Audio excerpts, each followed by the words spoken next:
கோடை வெயில் வறுத்தெடுக்க துவங்கியுள்ள நிலையில் சென்னை மெரினா கடற்கரையில் உள்ள நீச்சல் குளத்தை பல்வேறு தரப்பினரும் முற்றுகையிட்டுள்ளனர்.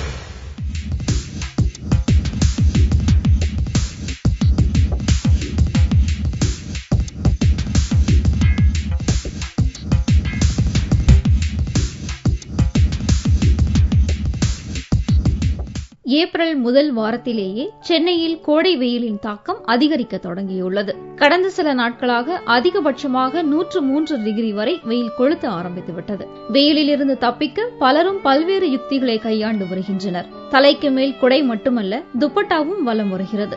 நண்பகலில் பிரதான சாலைகளில் பாதசாரிகளின் நடமாட்டம் குறைந்தே காணப்படுகிறது. இந்நிலையில் வெயிலின் தாக்கத்திலிருந்து தற்காத்துக் கொள்ள சென்னை மெரினா கடற்கரையில் உள்ள மாநகராட்சி நீச்சல் குளத்திற்கு வருவோரின் எண்ணிக்கை நாளுக்கு நாள் அதிகரித்து வருகிறது.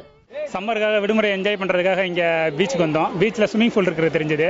அதனால் இங்கே உட்காந்து நல்லா குளிச்சுட்டு என்ஜாய் பண்ணுறதுக்காண்டி தான் இங்கே வந்தோம். நாங்கள் பசங்களாம் ஒரு 4-5 பேர் வந்தோம். என்ஜாய் பண்ணுறோம், நல்லா இருக்கு.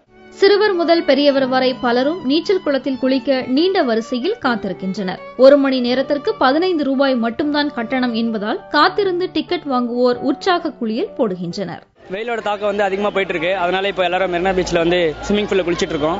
இப்படி குளிக்கிறது வெயிலுக்கு ரொம்ப இதமா இருக்கு. கோடை விடுமுறையும் துவங்கிவிட்டதால் நீச்சல் குளத்திற்கு பள்ளி மாணவர்களின் வருகையும் அதிகரித்துள்ளது. மாநகராட்சி சார்பில் 500 ரூபாய் கட்டணத்தில் கோடைக்கால நீச்சல் பயிற்சி வழங்க உள்ளது குறிப்பிடத்தக்கது.